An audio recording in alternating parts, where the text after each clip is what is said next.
The era of social media superstars like Mr. Beast and Emma Chamberlain, Casey Neistat is fading rapidly. And in today's video, I'm going to explain why this is good for you as an athlete. Let's jump into it. So back in the mid to late 20-teens, say 2015 to 2019, the vlog era, the massive superstar social media content creators were at an all-time high. You saw rises of Casey Neistat, Emma Chamberlain, Mr. Beast, some of the largest YouTube channel, and in fact, the largest YouTube channel in Mr. Beast's case, of all time. They had mass appeal because of a little bit of relatability, but in Mr. Beast's case, it was all about entertainment and consumer joy. This hyper growth was thanks to the virality of what the algorithm promoted to you as a consumer. It was often things that had been viewed by other people, regardless of whether your choices of viewing actually matched up with that piece of content. I remember back in those early days, Mr. Beast content would pop up routinely on my YouTube homepage as the For You page,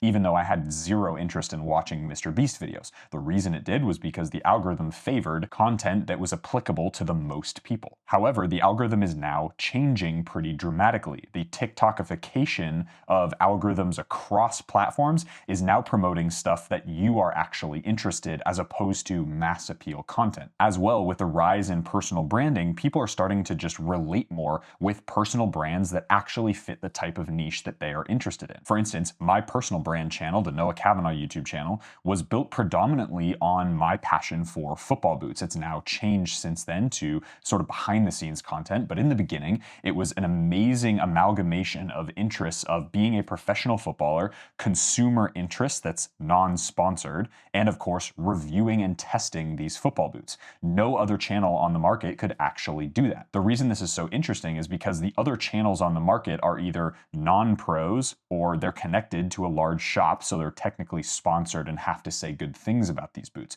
There's no right or wrong answer here. It's more just I created a niche around my specific personality and circumstance as a footballer. This marriage between consumer perspective and professional credibility really made for an interesting watch as people saw a pro be able to actually test and wear and give feedback on boots as if this person was a consumer, which in fact I was. This is important because when you want to know about a Phantom GX or something like that, you don't go to John Stones, who's a Nike sponsored athlete, and say, hey, what do you think of the GX? Because he's going to give a sponsored and completely biased opinion about that pair of football boots. He's also likely got a custom fit pair of Phantoms, so he wouldn't even know what the actual retail off the shelf model would feel like. And that's all to give you encouragement to lean into your personal brand as you create it as a footballer or other type of athlete. If someone like me can build a full consulting business and YouTube channel and Instagram off of the back of a lower division professional soccer career,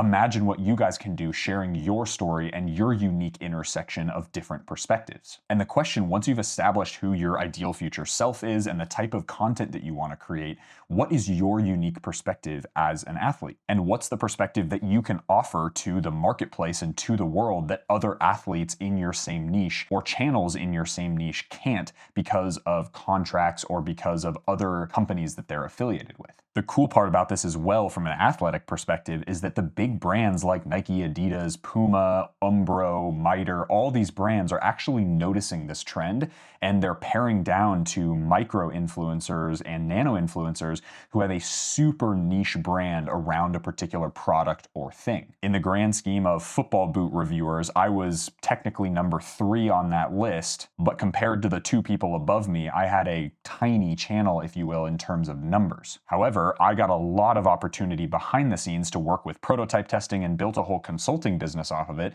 because I had the most unique perspective out of all of these different reviewers. And that's not to say that I'm better than anything else. It's just to give you guys confidence to know that there is a space for you in the market if you really get clear on what your particular perspective and niche is through the filter of your ideal future self and personal brand. On the other side of seeding these micro and nano influencers, there's also the other side of that coin, which is I think a lot of consumers are just tired of the hype of different products from Nike and Adidas and Puma and all these big brands, and we're sort of past that era of crazy hype drops. And yes, I realize boots like the Hypervenom Phantom 1 or the Regen or things like that are going to get a ton of nostalgic hype, but generally speaking, there's not a lot of colorways that come out in that space that are super exciting anymore. And frankly, that's one of the reasons why I left the industry, because I felt like it was just sort of bland and very boring after a while. The cool thing for you is establishing yourself in whatever niche you're going to be in is going to be such an interesting partnership with the big brands in your industry. Imagine a tennis player with Head as the racket company seed you with really nice carbon rackets, or I'm sort of speaking out of my ass here, but you get what I mean. Product seeding and product partnerships, maybe even custom apparel or custom products, is a space that I'm going to see a lot moving into 26 and 27 with this shift towards more personalized, personal branded content creators and athletes. And the reason brands are doing this is because these nano, micro, and mid-level influencers around the numbers that I get every month are much more targeted audiences. And when somebody watches a Noah Kavanaugh video, they know what to expect. They know it's going to be of a certain quality. They know it's going to be very kind of off the cuff and fun to watch and really interesting. And it marries a little bit of that fun and play with a lot of good, dense information. And so that is a particular type and style of review. Again, not better or worse than any other type of review. It's just my style of review. And so certain brands are going to want to articulate and associate with that particular style of review. Use the tennis player as an example. That individual is going to get a ton of opportunities because they speak to a very, very specific and particular audience. And that's why building your personal brand as an athlete not only helps you with career transitions and bigger picture stuff, but from a monetization perspective, right now, it is the key time to build a personal brand as an athlete. It is my firm belief that in 2026, 2027, and beyond, we're going to see brands moving a lot more into the smaller athletic personal brands and content creators as they start to seed product, because they have really niche communities that those big brands want to create fans out of. And of course, all of you guys have heard the 1,000 true fans thing, which in this case actually really is true. I think 10,000 followers on TikTok, 8 or 10,000 followers on Instagram, or even 10,000 subscribers on YouTube is now plenty in terms of getting your name out there, becoming associated, and becoming a key person of influence in your niche. And hitting those types of numbers is going to give you such a leg up against other people in your sport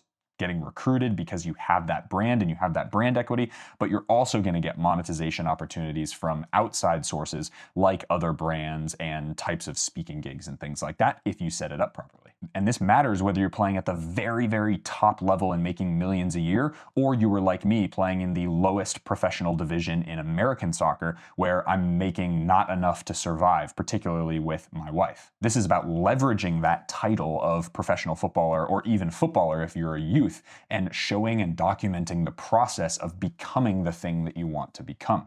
That's much more relatable, and it's what brands are now attaching to in terms of partnerships and brand deals. And I know what you might be thinking. Well, once your career ends, don't those things just snap and disappear? Well, no, not at all. In fact, brands have now come out of the woodwork now that I am retired and sort of have more time, if you will, to dedicate to things. I now get inquiries for sponsorship deals and stuff in the football boot industry all the time still. And I'm not even creating that content anymore. But for you, if you lock into something that you're going to be really interested in for a very, very long time, it's a perfect transition avenue so that you're not bogged down with retirement or other things. And so that continues to grow. And in fact, since I've retired, my business has gone way faster than it did ever when I was playing professionally. But that only happens if you start now and build your personal brand while you're playing your sport. It's super key, and I harp on it all the time, and I try to convince you to do this thing, but truly it is one of the most game-changing things, not only for your career as an athlete, but also